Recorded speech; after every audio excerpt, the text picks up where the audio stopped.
we are a brilliant species if we can just get out of the way of ourselves. And so my advice to people is be honest with yourself, be honest with the people around you, and be bold.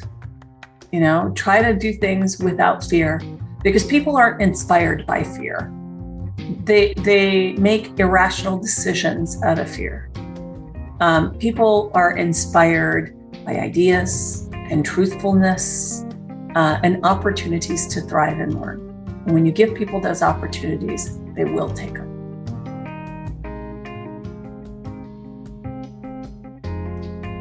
Hello. Hola and welcome to episode 24 of Latinx Who Design. I am your host, Michel, a Brazilian designer living in Sydney, Australia. Thank you so much for listening. Our goal is to highlight Latinx designers from all backgrounds, shapes, colors, and sizes, sharing their stories and struggles to inspire the next generation of designers. I want to expand on that goal, and I want to move even beyond just Latinx, to include even more, to make this design podcast even more inclusive. Inspired by some of the conversations happening on Twitter lately, I've created a group called Diversity in UX Matters. You can look on my Twitter at multimichel to see more about this, or you can look for Diversity in UX Matters on Twitter. This week, I had the pleasure of chatting with Joanna Peña-Bickley, a design technologist known as the mother of cognitive experience design and pioneer in AI-aided generative design. Basically a 21st century Renaissance woman. She's propelled by a multidisciplinary acumen in research, design, technology, and media. Her insatiable curiosity moves the C-suite beyond obvious ideas and products towards enduring marketing-making experiences, platforms, and devices for the connected area. She is everywhere. She's the head of research and design at Alexa Devices at Amazon. She is a board member. She is a speaker, and she is also just a ray of sunshine and an amazing person to talk to. This was a great interview, and I'm happy to introduce her. And now, Joanna Peña-Bickley. Hi, Joanna. Hi, Michel. How are you? Hola a todos mis amigos y mis amigas. I hope everyone is doing well.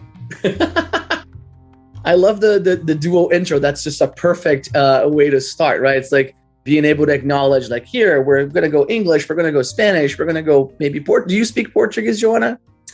It is not one of the languages I speak, but if we want to go into Hebrew, we can do that one too. Oh my goodness. I cannot, unfortunately. I mean, my Spanish is already like a portuñol, which is a mix of Portuguese and Spanish. But yeah, Hebrew I can't handle. I'm sorry. Well, and I grew up in America. I grew up in South Texas. So let me start there, right? Oh, cool. Grew up in San Antonio, Texas. I learned Spanish at the knee of my great-grandmother, Aurora Rodriguez. And, and so on. I mean, I think I actually speak Spanglish better than I speak Spanish.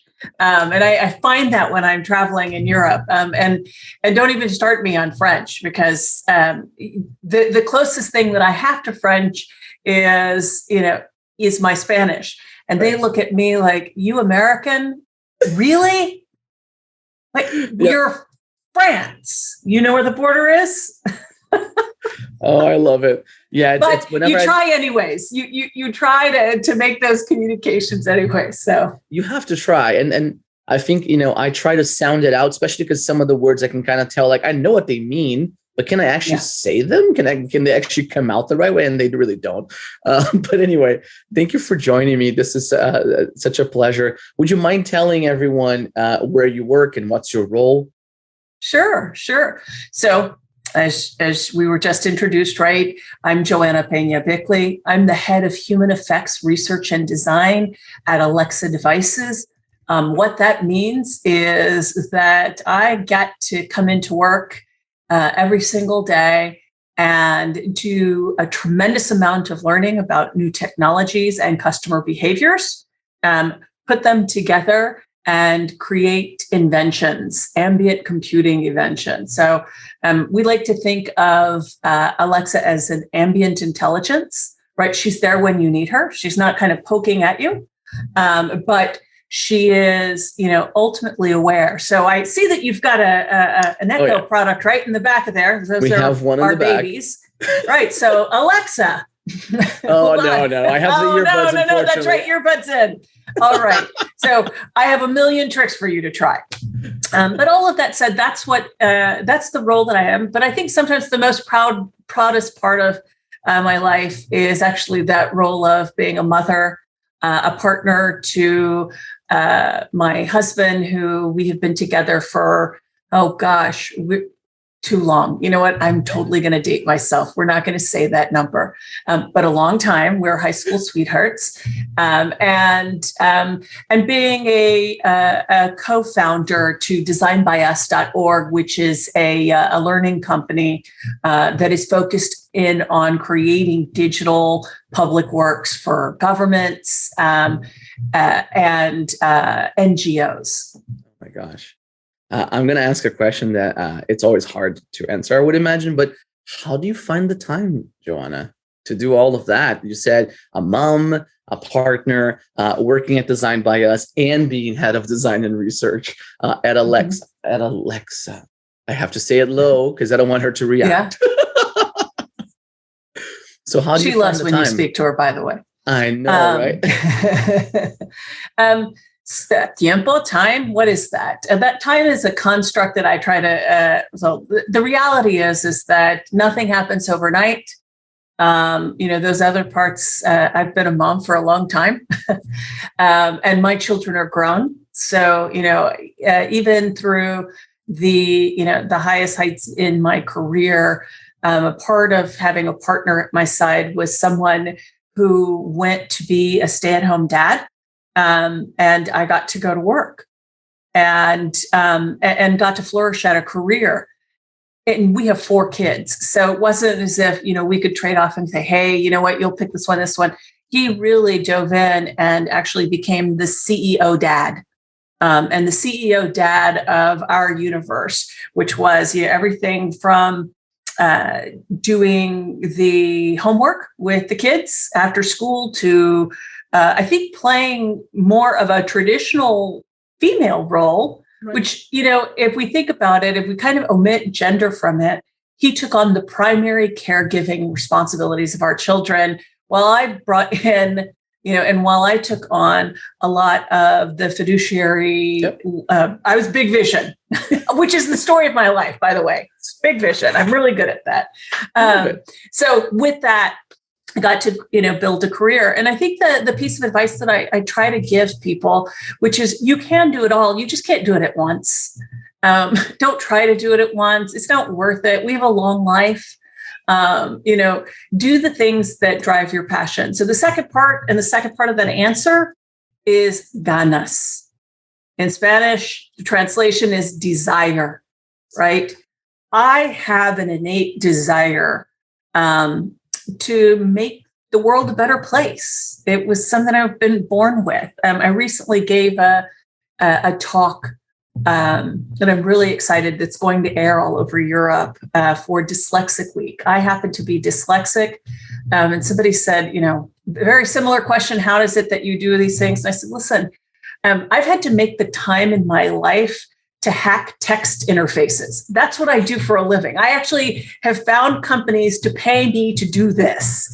And in hacking those text interfaces, I know now can read like people with normal axons in their brains. So, when you talk about, what does it mean to create that time when you're passionate about something and you have a desire to do something good, you realize that you're not the only one in the world, which is very humbling, right? Mm-hmm. You need to get out of your own way, and you make the time to do those things. I make the time to go out on hikes with my husband. Last weekend we actually just we climbed 38 stories of the side of a mountain to get down to a black sand beach. We're always looking for an adventure. And we try to, approach life in a way that everything that we do is an adventure. Sometimes it's together, sometimes in our careers apart, but ultimately we're trying to do right by the world that we live in, because we have come into the world with such incredible privilege. And I fundamentally believe that if you have privilege at this point in time, when our world is in crisis, and just because we're emerging from a pandemic doesn't necessarily mean the crisis is over. We're actually, still reeling and experiencing the effects of a climate crisis. So when you get an opportunity to serve your community, to give back, to use your talents in some way, to apply it to someone who has less privilege, or to work with people who have less privilege, that is my favorite kind of work, because you walk away so incredibly fulfilled. Amazing. That's an awesome. Thank you for sharing that. Joanna, where are you from originally?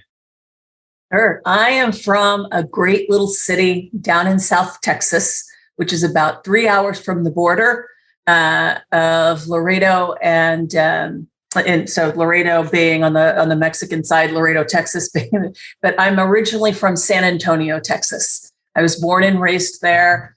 I left there to go to school in Chicago, made my way to New York, and now as an empty nester, spend my time between San Francisco and New York. But my roots, my Mexican-American becoming roots are in San Antonio, Texas. Well, thank you. And so can you take us back to the beginning and tell everyone, how did you get into design and tech and all these things? What actually inspired you to get into this industry? Well, let me start with a part of the privilege that I had was having a mother who was the owner of an incredibly successful design firm in San Antonio. I grew up in a design studio. Now, mind you, her design, she was designing with the tech of the day, which were people's homes, commercial buildings, working for the government. She did some pretty remarkable work. And I grew up in that creative surrounding. And so I could see the juxtaposition of what it meant to be a designer, right? A creator and a business person. And those two things needed to come simultaneously for her to run that business, pay the light bills and payroll and things like that, as well as, bring home the bacon for 2 kids. So it was, it's something that I look at. Design is a calling, not a career for me. I'm a second generation who has managed to deliver a third generation of artists and designers, which I'm really proud of. So that's where I started. But I will tell you that, like every ridiculous teenager who spends their life going, I'm going to do exactly the opposite of what my parents tell me to do or what they do because I'm smarter somehow, decided I'm going to go into journalism. And here's the interesting thing. I talked, early on, I talked to you about being dyslexic. One of the things that I found in my high school days of working in journalism was being on the side of broadcast journalism. And so one of the gifts that I have is as a communicator. And I would write stories. I was a very young intern in the newsroom, and I would write stories, edit those stories like that. My first job coming out of high school, in order to support myself and my new husband, who was still in college, was to work at an ABC affiliate in Waco, Texas. And so that was a super exciting endeavor for me. Worked there. But what I was finding, and again, one of the things that I was finding as a hack for my dyslexia was also at the same time that the internet was coming around. And so if I just kind of fast forward through all the things that I covered a lot of really great stories. I enjoyed being a really great communicator, but one of the things I loved was the production of the storytelling.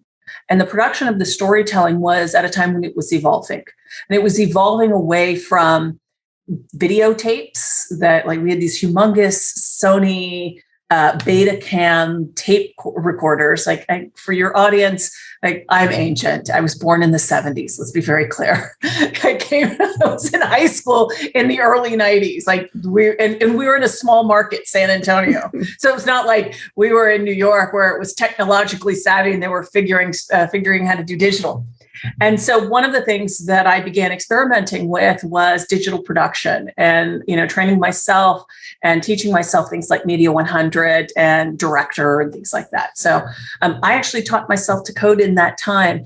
And in doing so, could see that there was a remarkable problem and inefficiency with satellite time, and ended up actually inventing one of the first streaming media players that kind of hacked news for the first time for ABC News. So that is where I stumbled into this. It was by no means a plan.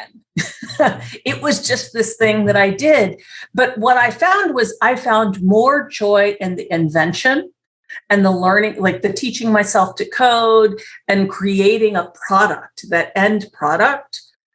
Whether that product was a story or the video player in and of itself, it was a piece of software that I really enjoyed. I enjoyed that a lot more than the news gathering business, which I could see very quickly was taking a shift into everything they taught you not to do in college. Like all those ethics classes, being in a newsroom, that you see and you're looking and you're saying, oh my God, this is like, some of these people need to go back and have that. And you could see the erosion of objective news happening at the local level in those days. So for what it was worth, got out of that business and stumbled into the world of technology and just ran with it. That's how I got here. And I have probably spent the majority of my career experimenting and creating new products. Sometimes that was in the service sector on the agency side. And then I went into technology and I did that with IBM. And what was really exciting about the work that I was doing at IBM is that IBM exposed me to the world. IBM gave me a platform and a stage to perform on, to bring my communication skills, to bring my design skills. And by the way, if you think about this transition, I have grown up through as a design technologist, a designer who could code. It has been incredibly fruitful for me. I'm consistently upgrading my talents because I fundamentally believe that if you're going to be designing technology, you need to actually understand your canvas. You have to understand it to a degree that you can manipulate it. And with the advent of AI today, if you don't want your job automated away by me personally, learn some code because it is actually it really is becoming a required skill for any designer who wants to be at the forefront of design. But if I just back up for a second, right? I was called everything but a designer, but yet I was designing things. I was an architect, you go, we were information architects, we were this, any number of things. But in the end, what we truly were designers, because we would look at customer problems and then look at the constraints of those problems, right? Sometimes that was budget, sometimes it was manpower, sometimes it was technologies that were available to us. You said, okay, or by the way, the data that we could use, right? So if you say, okay, technology is the canvas, data gets to be my paint, right? And the grand ideas and the vision that I have are what make these things masterpieces, right? Because they're deeply thoughtful. And that's the way that I approach the work. So, if we look at the golden thread throughout my career, it is one that has been, hacking feels ineloquent, but inevitably that's what invention is sometimes taking two pieces of technologies that you wouldn't have ever thought about and imagining a better future. And a lot of that imagination came out of, those early days in San Antonio and learning to read and being able to find immersive ways of hacking text interfaces so that I could immerse myself in science fiction or comic books, or, read-alongs with audiobooks, things like that. I mean, I have always had this voracious need to learn and explore things in a very different way than most people do. An amazing story. And it's funny because you mentioned journalism, and coming from that communication background, I studied advertising. And I had a colleague at my school that changed over from journalism because he literally said what you said, which was people need to go back to ethics. And if I'm going to be writing stuff that, I have to, the way I write it may not be, the way that I was learning in journalism. I would rather do advertising, which I thought was a really funny concept at the time. But then after a long time, I'm like, that's exactly true. That totally makes sense. A lot of the he was seeing more ethics in the advertising world because it was just, that is actually remarkable, because I was on Madison Avenue for a long time, and I don't know that they knew what the word ethics was. Right. Well, I guess as a college kid, he was, shocked at what. Yes, exactly. Yeah. Good for him for seeing it. But at the same time, it's interesting because it is the parlay from journalism to advertising isn't a tough one. It is a communications medium. It's the difference for me. It was going from, a minute or 90-second stories into 30-second brand pieces. So for me, it was something that was relatively easy. And again, it's a visual medium. So I found it as a great way to hack one of those text heavy things that I didn't necessarily feel comfortable working in. But for what it was worth, I was always the digital guru inside the agency. That was my career in existence while I was in agencies. And what I found, right, as there was a real difference. Advertising and marketing talks about the product. The customer experience is the product. And so that transition that I needed to make really came at the midpoint in my career, where I began to work for IBM and developing new products for clients.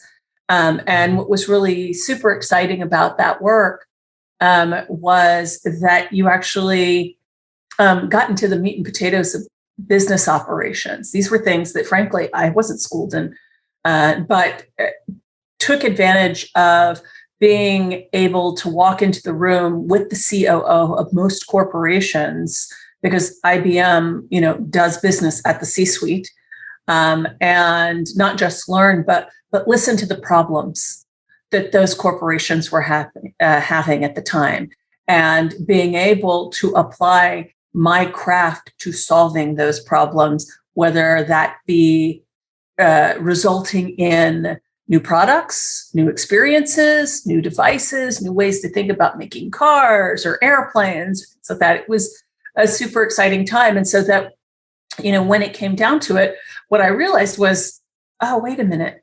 Design isn't about communications or product. It's about problem solving and applying solutions. And there are lots of solutions. I think sometimes designers spend a little bit too much time on the problem and not enough time crafting elegant solutions. And that's why you see a lot of crap out there today. I mean, there's a lot of stuff out there today. And to me, the science of identifying the problem is what research does. And in our world, research and design are symbiotic together. They are each other's, they feed off of each other. They should, right? And if you design your organization the right way, you together with research and product can invent really new and innovative things that will drive business results for the company that you work for. So what it's worth, coming out of advertising was a wonderful stepping stone. I will tell you, I never thought I was going to get out of advertising, but when I did, it was a reflection back and understanding, I could do 360 degrees of comms, or I could do 365 days of connectivity, right? And I thought it was much more fruitful and advantageous and frankly, financially beneficial to myself and the companies that I worked for to focus in on the connectivity between customers and the companies that they select to service them. Awesome. And it's a amazing look at just the progression of your career too, right? So from that creative officer in the agency world to the IBM, focus on the product and on the, whole like the experience and the products that you're creating for others. And then now at Amazon. So I was going to ask you what inspires to still be in tech and design, but I think you kind of already mentioned it. How can you tell us about that invention part of it? Is that the thing? Is this what keeps you going? Yeah, that's a great question. Let me start with I'm addicted to solving problems. I have an addiction to it, and I've learned to control it. It used to happen at all. I couldn't control it. It would happen from 3 a.m. to 4 a.m. It never, like you talked about time. I was so addicted to it for a very long time that, I was driving myself in all kinds of bad hours and just being a bad steward, frankly, of my time.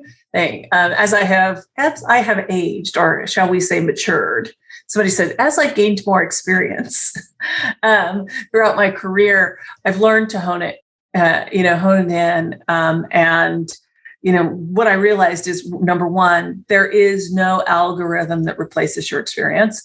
And number two, the other part that drives me, gets me up in the morning, right, is the ability to try something new and solve problems that will actually improve somebody's life. And I look at it fundamentally about, whether it was enterprise software or consumer software, or hardware, right? In the realm of hardware, which is equally as hard. And as we get closer and closer to wetware happens to be any embedded system, right? A computing system of when we are really beginning to see the convergence of machines, right, integrated into humans.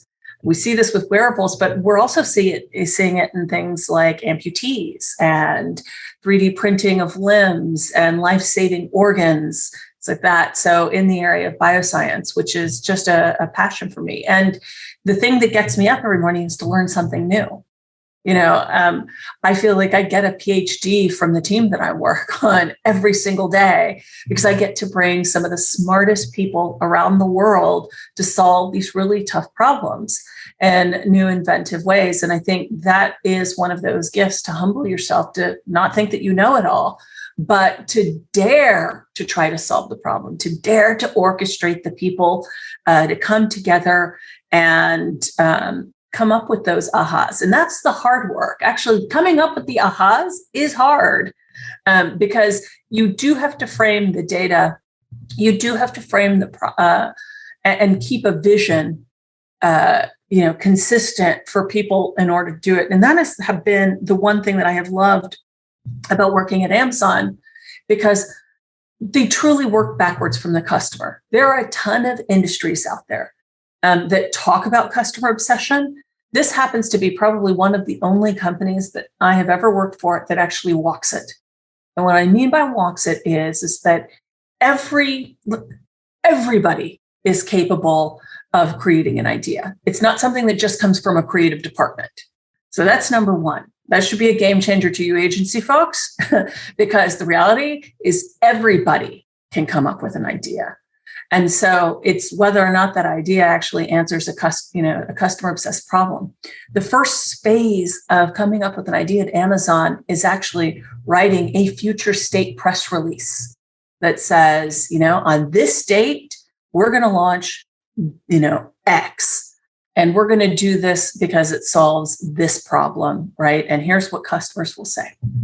And we use that, what we call a PRFAQ, a press release, and a set of consumers facing FAQs as the holy grail through the product development process.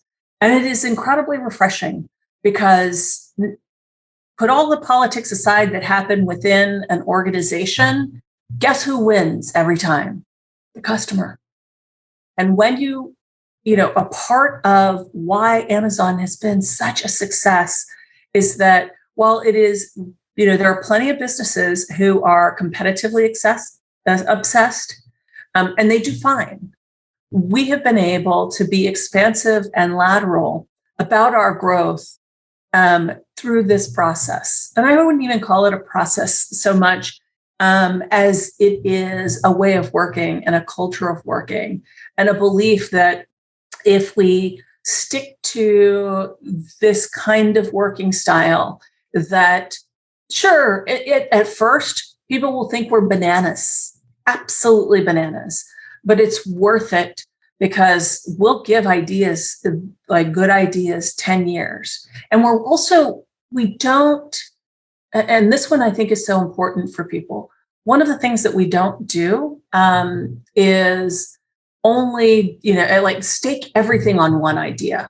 We make hundreds of bets every single year. And the reason we do that is because when you don't, the cost of the cost of failure rises. But when you start to commoditize ideas, right? You get into the idea of commoditizing these ideas and trying to make them work, you learn so much more. And there is such an amazing profit in that knowledge and in the way, some things work and some things don't. But if something doesn't work, I think one of the things that, in some people's roles today, if they weren't at Amazon, they're worried about their career. I'm worried about my career if I don't fail. Because the cost of failure is actually incredibly low here. And there is it's not a high risk game. We don't measure people on, we measure them on our leadership principles, which are near and dear to us and really establish the core of the culture here at Amazon. Awesome. Thank you for sharing that. And each week, I get to share with all of you great stories from Latinx designers, but none of this would be possible without Anchor.fm. Anchor.fm is a free, easy-to-use podcast creating tool that allow you to create and edit anything you need for your podcast. It distributes the podcast for you so it can be heard on Spotify, Apple Podcasts, and many more. It's everything you need to make a podcast in one simple place. If you're interested in making a podcast, download the free Anchor app or go to Anchor.fm to get started. Anchor.fm, thank you for supporting this podcast. That whole, the learning to fail is, I think, I struggle for a lot of designers. Designers usually come from that background of like, you have the answer. I want the answer from you, right? Especially like you said, like trying to be the person that has the solution. I think it's really hard when you say like, well, I gave you the solution, but it failed. I think it's a big learning in the career. It's a very mature thing usually to say that, like, failure is accepted, but also failure is almost required to do good design. Would you agree with that? Well, and it's required to learn. If you never fail at it, I actually don't want to hire any designers that have never failed at something. I think it's negative reinforcement, frankly. You should have to humble yourself. The other thing I think about designers is we tend to be obsessive control freaks. And I found that when I came out of the agency business, you have to realize is that when you come out of the agency business, you lose control to your customer. And in the end, they're the boss. Yep. And there are days where they want to vomit all over your pretty little invention. And let's be clear about something. It is an incredibly humbling exercise to create something that somebody vomits all over. Like you put your blood, sweat, and tears into it. And people are like, they're like, what were you thinking? And then you have to have the objectivity to step back for a second, deeply listen and understand the feedback so that you can go at it again. Because if you just leave it the same way, then you've learned nothing. I had this experience with you mentioned an obsessive designer and how obsessive we can be. One of my colleagues had his standing desk. It would only he would only stop at numbers that were on the typographical scale. If it was not on a typographical scale, it doesn't. So it's only 72, 48. I'm like, but that's too low. No. That's just right because it's 48 in the typographical scale. Joanna, can you tell me about the challenges of getting to where you are and the challenges you had to overcome? You mentioned dyslexia. There's also, of course, a lack of diversity in most industries. Again, please, where do I you start? get to be in a really good place. It's a great position, but at the same time, I don't see a lot of, us Latinos, Latinas in those opportunities. So how did you get there? What was the struggles? Yeah. Sure. So let's start with my dyslexia. It was something I overcame, and I will tell you, I say overcame. You never overcome it. Let's clear. Until the talk that I'm giving narrows it down to the neurobiology behind dyslexia. Now, mind you, it has taken me years to come to terms with it and be able to admit it to people, because there's such incredible shame in not being able to read. I wasn't able to read until the third grade. Here I was, this really smart, kid who loved inventing things. I spent my time in my garage, pulling apart appliances, breaking my parents' things, all in the pursuit of a new invention. Believe me, if we had a lawnmower part that actually made the refrigerator better, it ended up in there somehow. And then I'd try to sell it to a neighbor. So I'll never forget, my neighbors were like, "Hey, we bought that really great, automated lawnmower from you." They told my mom, she said, "I didn't sell you a lawnmower." "No, your kid did." So needless to say, if we just take a step back for a second, from that, some of the adversity came from, having dyslexia and the deep shame that comes with, when you're about 5, you realize that your peers are actually reading faster than you are, but you can't quite understand why you can't read text. And so I began hacking text interfaces to do read-alongs, read-alouds. In order to do those things, it took me a long time to learn things, but I am somebody who has to repeat things many times. But I was a person who repeated grades.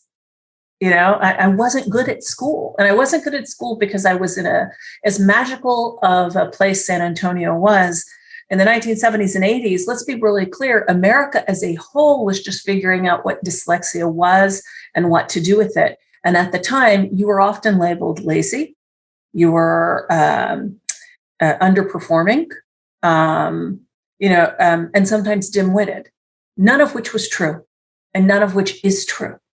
Right? If you don't know enough about the science behind it, and at the time we simply didn't have the technology or the bioscience or even the neuroscience to understand it deeply. It isn't until like 1973, which by the way was the year I was born with dyslexia, that a book came out, this seminal text comes out called The Dyslexic Child.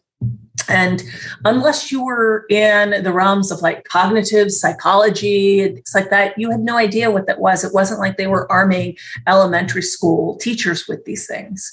So, I got through the adversity because I had a really great family, right? And they could see my potential, and they invested in me. I also will say my mom worked her butt off in order to afford me tutors, right? After school tutor, special reading classes, mathematics, tutoring, you name it. That was just to keep me at the average. It wasn't like to get me to an A. It was just to get me to the C. And so in that perseverance, right, both seeing what it took for my mom to be able to afford those things as a single parent, and then, of course, what it took for me to kind of face down, the peer pressures and the shame that it comes from in a peer situation, you get labeled as the dumb kid real quick. Like, ooh, you're in special ed. That, and what does that even mean? And you're isolated. So that being said, I did have a really close circle of friends that were incredibly supportive. I mean, actually, to this day, I've recently reconnected with so many of them. And, they're the friends that I went to preschool with and, played in the sandbox and had the neighborhood entrepreneurial ventures with and invented things in my garage with, things that were fun. And you realize that there is kind of a survivor's mentality that kicks in. And so part of that survivability. The other thing of privilege that I have is the color of my skin. I want to be really clear about this. My sister looks more like a mestizo Mexican. Okay. She has dark skin. I have light skin. We both have the same parents, by the way. It's just the luck of the draw of our DNA. Right. And as you well know, is that within our culture, there is a lot of colorism. And frankly, I took advantage of it. I got into rooms that I wouldn't have otherwise gotten. And it came from an experience that I had in the time in between when I was leaving South Texas, which, by the way, is heavily Latinx, Mexican-American, Puerto Rican, right? Generations, by the way. Let us not forget that Texas was Mexico at one time. Before there were nation states, like before borders were drawn, it was a Catholic state, when the conquistadores come over. And before that, it was indigenous people. So if you kind of look at the history and richness, I grew up with Latinx mayors, with politicians, with attorneys and doctors. And my mother was a professional Mexican-American woman, doing a remarkable company. So I never kind of thought that there was a difference for us. I didn't think there was a difference for us until the day that I left San Antonio. And my sister and I are driving to my college experience at Columbia College in Chicago. And we happened to be in Memphis, Tennessee, of all places, at a very late hour. And I'm looking for a restroom. It's like, okay, it's time. We've got to go. And I'm going to go pump some gas and things. So I first go in to use the restroom, come back, and then my sister goes in to use the restroom, right? And let me start with, my sister resembles my grandmother. They have this beautiful mocha skin. They have dark curly hair. By the way, I've spent my life wanting those things, thinking that I was the odd one out, being light complected, right? So she goes in to use the restroom. She comes back to the car and she says, "There's no restroom. Where did you go to the restroom?" I said, "What do you mean there's no restroom?" And she says, "The guy in there told me there's no restroom." So we go back in, go in, march in as the big sister that I am. And I say, "Hey, give me the keys to the restroom." And he looks at us and he says, "There's a restroom for you. There's no restroom for her." Wow. And it was at that point, was really the first time that I saw what people see when they think about Latinx, right? They assume we're all dark complected or that we're mestizo, which I am. I'm actually more indigenous than I am Spanish, just doesn't look like it.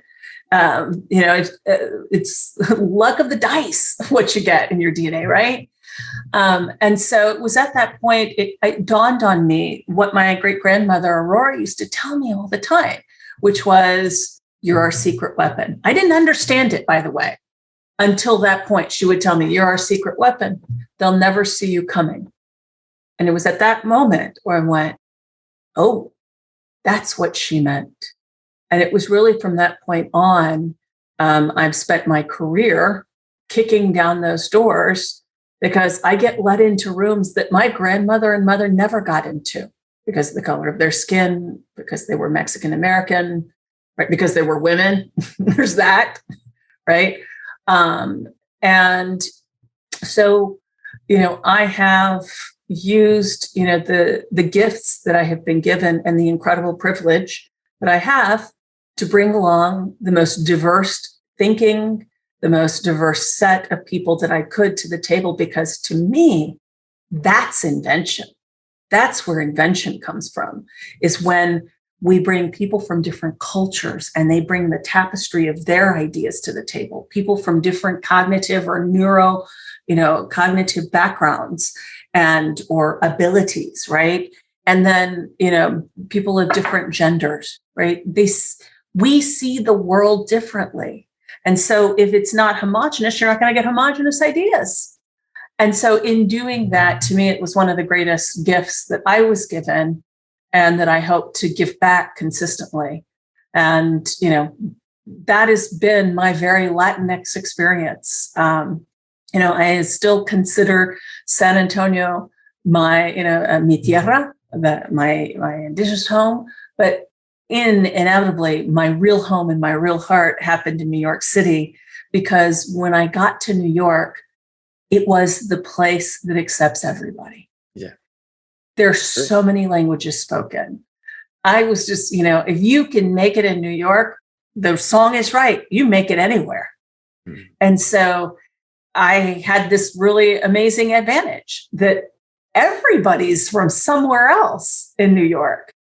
And it became a wonderful stage to dance on and to bring my flavor of creativity and invention to companies around the world.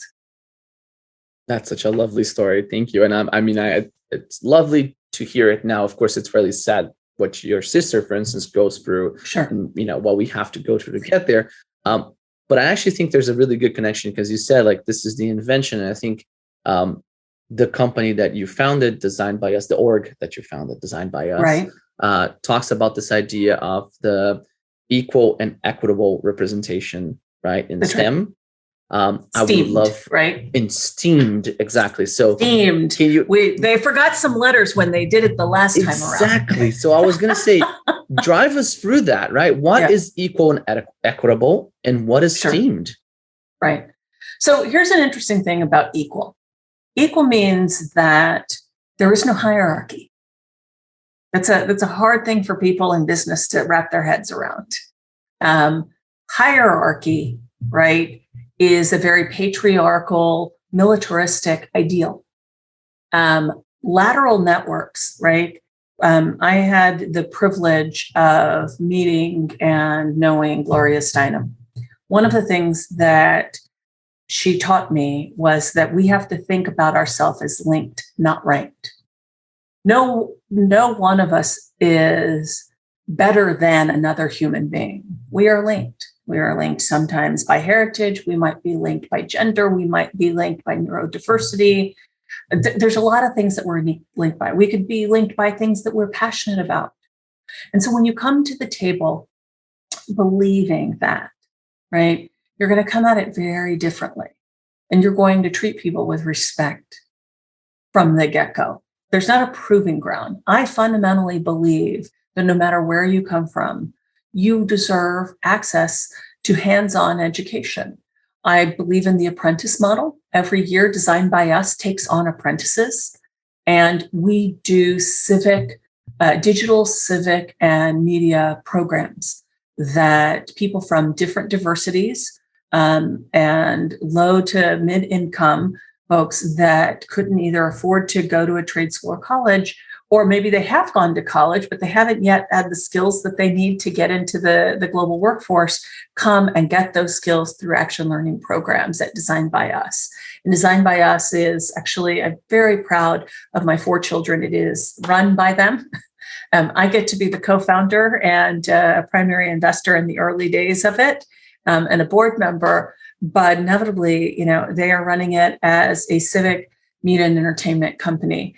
And a big part of that, at the heart of everything that they're doing, is the education piece of it.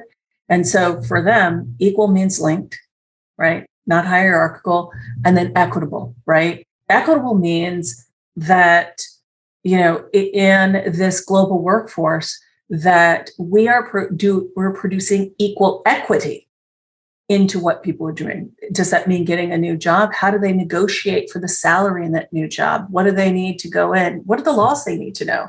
People in New York State don't realize that there is no company that can ask you about what you previously made. They can only ask you what you want to make. And not enough people know that. And so a lot of times that's what holds the amount of money that Latinas make, because we don't know any better. And so we do a lot of coaching and sponsorship in those areas to ensure, one, they have the skill sets to fill the skills gap that we've got here in the United States and around the globe, because we do have a skills gap.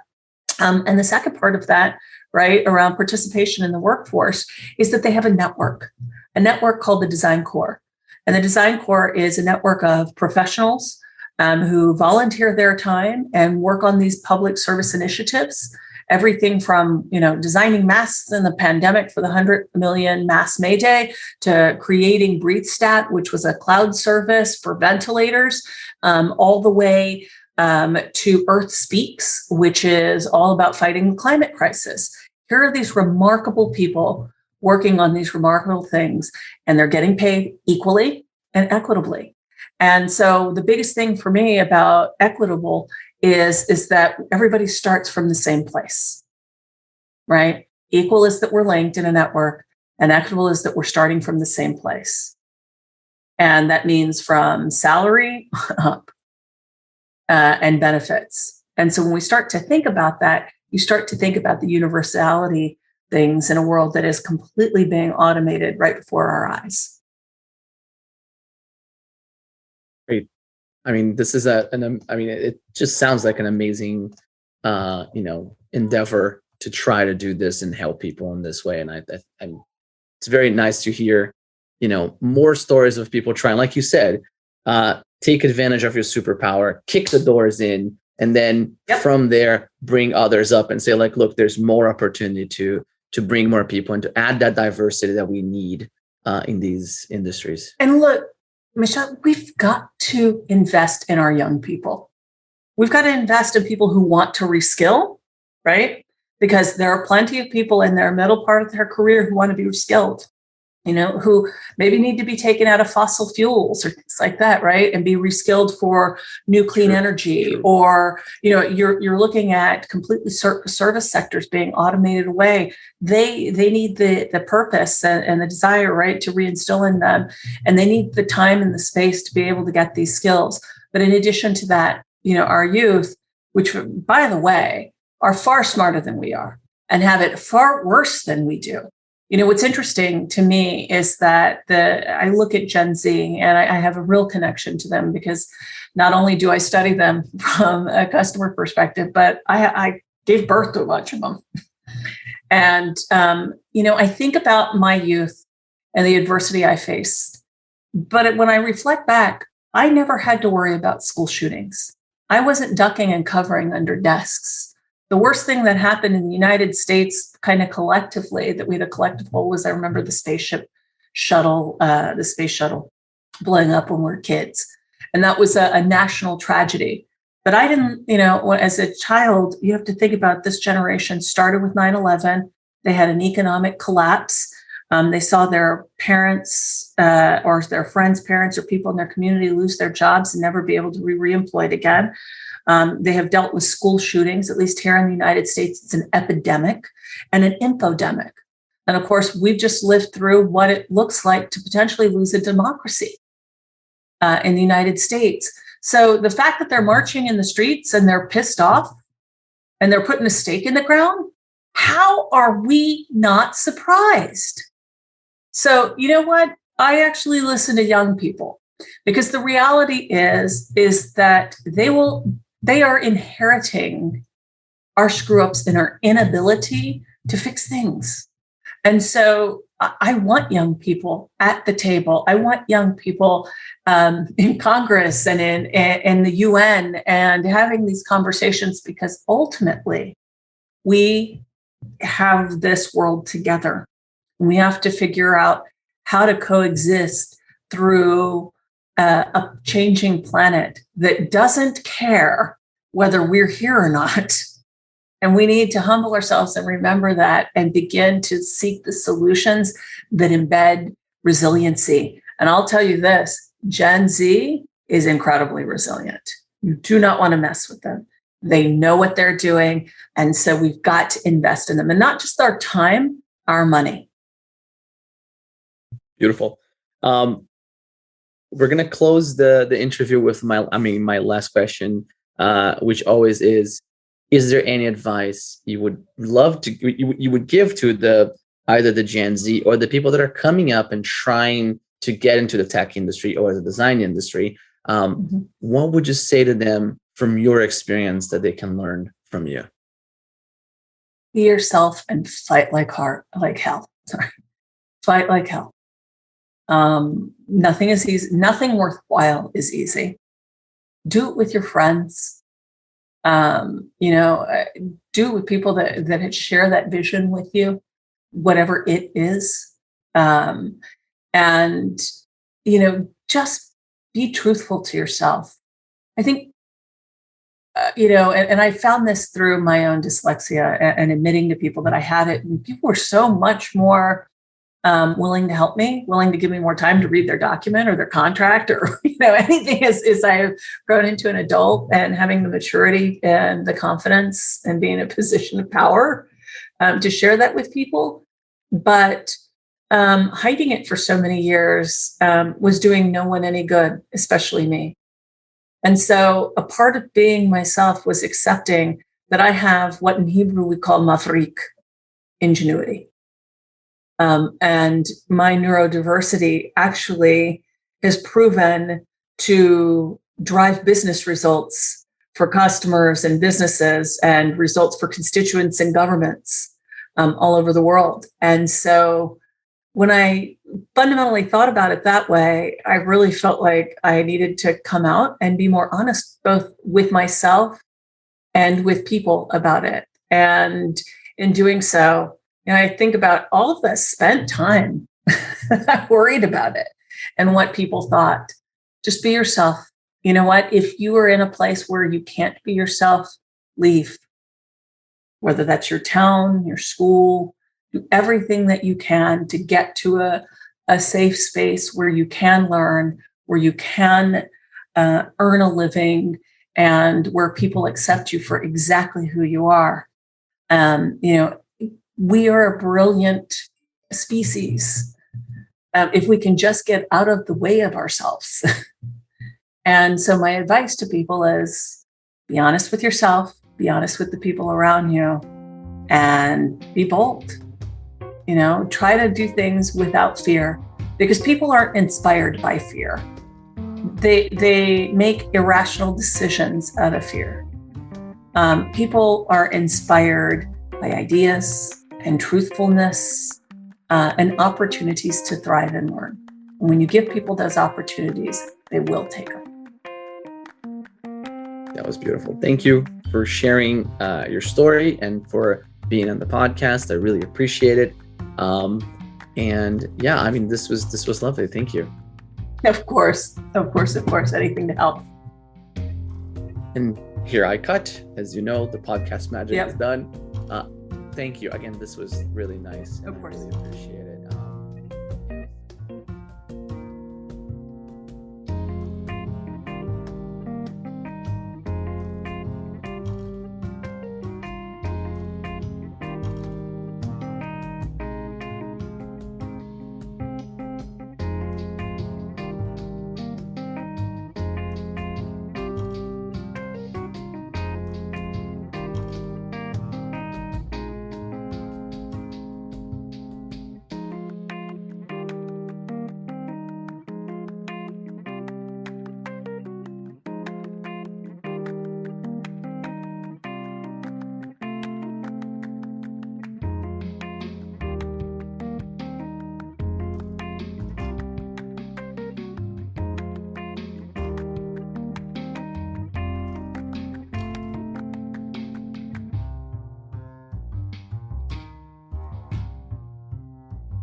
Hey, I almost forgot.